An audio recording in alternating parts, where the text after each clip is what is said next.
JEE mains 2024 session 2 का result जारी हो गया है। इस बार भी रायपुर एलन इंस्टीट्यूट के छात्रों ने अपना परचम लहराया है। इस बार रायपुर के भाग्यांश साहू ने 99.98 परसेंटाइल हासिल कर स्टेट टॉपर रहे। उनकी ऑल इंडिया रैंकिंग 321 है। इससे पहले भाग्यांश का सेशन 1 में 99.95 परसेंटाइल आया था।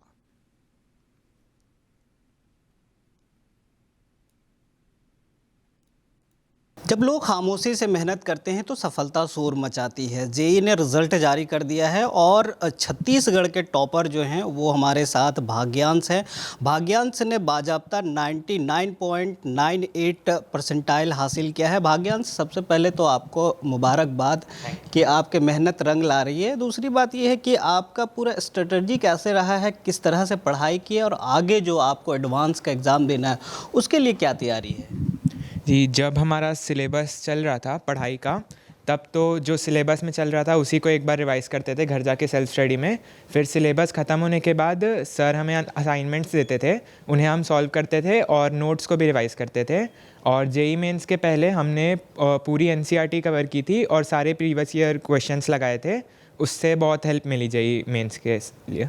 भाग्यांश, एलन के लगभग 200 छात्र यहाँ से अभी सफलता हासिल किए हैं, उसमें आप प्रथम स्थान है। दूसरी बात यह, पूरे छत्तीसगढ़ में आपका पहला अंक है।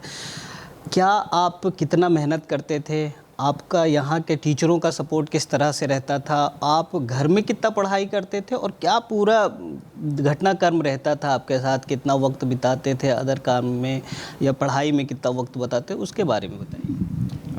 अभी जेईई मेंस के जस्ट पहले तो 12 घंटे के आसपास पढ़ाई होती थी। उनमें से 9-10 घंटे एलन में ही पढ़ाई करते थे।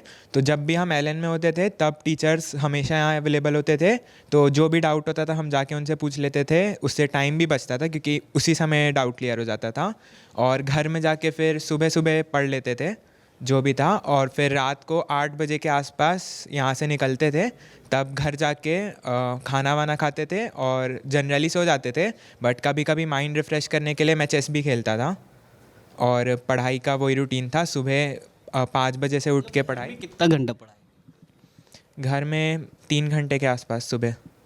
मतलब एक लोग कहते हैं कि अगर कोई भी एग्ज़ाम पास करना है तो खूब पढ़ना पड़ता है, लेकिन आप जितना घंटा आप यहाँ देते थे फिर बाद में 3 घंटा आप घर में देते थे समय, यानी अपने कामों के लिए, अपने हॉबीज़ के लिए भी आप वक्त निकालते थे। दूसरी बात ये है कि घर वालों का सपोर्ट कैसा रहा और यहाँ जो पढ़ाई एलन में आपको टीचर जो पढ़ाते थे वो कितना क्लियर होता था, कितना सपोर्ट रहता था, उसके बारे में बताइए। घर से तो बहुत सपोर्ट था। मतलब घर में बहुत सारी प्रॉब्लम्स भी आई थी, लेकिन मेरे ऊपर टेंशन बनने नहीं दिया घर में किसी ने भी। मतलब मुझे बताए थे बट अश्योर भी कर दिया था कि कुछ टेंशन की बात नहीं है।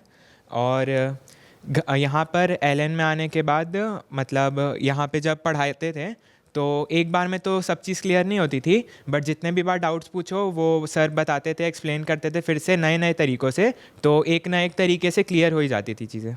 भाग्यांश, आपका पहला स्थान है, आपको तो गर्व हो रहा होगा। कहीं वो ईगो आ जाता है एक बार कि अरे मैं तो टॉप किया हूँ। दूसरी बात ये है कि आगे क्या बनना चाहते हैं और किस तरह से आगे मेहनत रहेगा, क्योंकि आपके ऊपर जिम्मेदारी भी बढ़ गई है कि आगे अगर आप एडवांस का एग्ज़ाम देंगे तो उसके लिए और तैयारी करना पड़ेगा, क्योंकि जो आप अंक अर्जित किए हैं उसको टूटने देना यानी फिर आपके ऊपर। तो इसको लेकर आपका मना मस्तिष्क क्या कह रहा है और किस तरह से आप प्रिपेयर हैं इसके लिए? अच्छा तो लग रहा है ये रैंक आने पर ईगो नहीं बन रहा है, क्योंकि मतलब मैंने सोचा था इससे भी अच्छा कर सकता हूँ मैं, बट इतना जितना सोचा था उतना अच्छा हुआ नहीं। तो जेईई एडवांस में अब अंदर से एक चीज़ आ रही है कि जेईई मेंस इतना अच्छा नहीं किया जितना सोचा था, तो जेईई एडवांस उससे भी अच्छा करना है जितना सोचा था। तो मोटिवेशन आ रहा है ईगो के बजाय। मोटिवेशन आ रहा है और होना भी चाहिए। छात्रों के अंदर अगर मोटिवेशन है तो वो आगे और अच्छे से अंक लाते हैं, सफलता अर्जित करते हैं। आगे बनना क्या चाहते हैं, क्योंकि आप आईआईटीएन बनना चाह रहे हैं? आगे अगर समाज के लिए अगर आपको मौका देना होगा तो क्या देंगे और आगे आपके हॉबीज़ क्या है और आप क्या बनना चाहते हैं उसके बारे में बताइए। अभी तो आईआईटी बॉम्बे में सीएस लेना है मुझे। उसके बाद मेरा सोचना था कि आईएएस बनना था एक ऑप्शन, और दूसरा ऑप्शन था जॉब में प्लेसमेंट लेना। तो अभी तो वो डिसाइडेड नहीं है दोनों में से कौन सा, बट वहाँ जाके देखूँगा वो। आईआईटी मुंबई ही क्यों? आईआईटी बॉम्बे मतलब सबसे फेमस जगह है, कैंपस भी सबसे अच्छी है, इंडिया का बेस्ट कॉलेज है इंजीनियरिंग के लिए, तो सबसे अच्छी एजुकेशन के लिए वहीं जाना है। भाग्यन से एक चीज़ और होता है कि लोग मतलब सब मेहनत तो करते हैं लेकिन किसी नंबर से चूक जाते हैं या फिर उसको जिस तरीके से सफलता मिलना चाहिए वो नहीं मिल पाती है, तो ऐसे लोग कुछ गलत कदम भी उठा लेते हैं।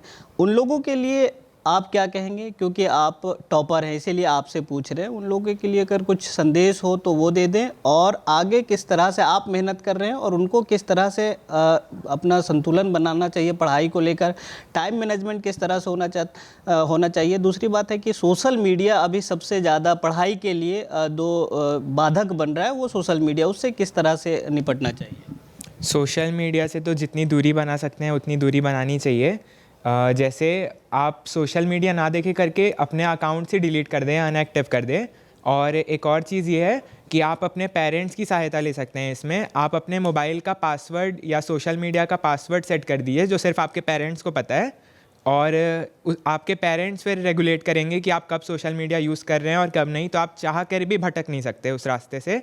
और गलत कदम हमें कभी नहीं उठाना चाहिए क्योंकि ज़िंदगी में बहुत सारी चॉइसेस होती हैं, एक नहीं। तो बिल्कुल ज़िंदगी एक किसी काम से या काम पे ख़त्म नहीं होती है, अनेक अपॉर्चुनिटी मिलते हैं, अनेक रास्ते हैं जिस पर आप चल सकते हैं। तो ये हमारे साथ भाग्यांश थे जिन्होंने ऑल इंडिया 321 रैंक हासिल किया है और आगे एडवांस के लिए तैयारी कर रहे हैं। तो उनको आपने सुना किस तरह से उनका स्ट्रेटजी रहा है, किस तरह से पढ़ाई की और सफलता हासिल करना या फिर सफलता के रास्ते पे चलना एक छात्र को चलना चाहिए। जीवन में कोई भी अगर अपना कुछ काम कर रहा है उनको चलना चाहिए। आगे सफलता किस तरह से मिलती है या मंजिल किस तरह से वो हासिल करते हैं हो पाता है ये तो वक्त ही बताएगा। लेकिन अभी जो एलएन के छात्र हैं वो कहीं ना कहीं छत्तीसगढ़ में परचम लहराए हैं। दूसरी बात अगर 200 छात्रों का एक बार में सिलेक्शन होना ये कहीं ना कहीं दर्शाता है कि यहाँ पढ़ाई अच्छी हो रही है। कैमरा पर्सन दीपेश के साथ इम्तियाज, एशियन न्यूज़, रायपुर।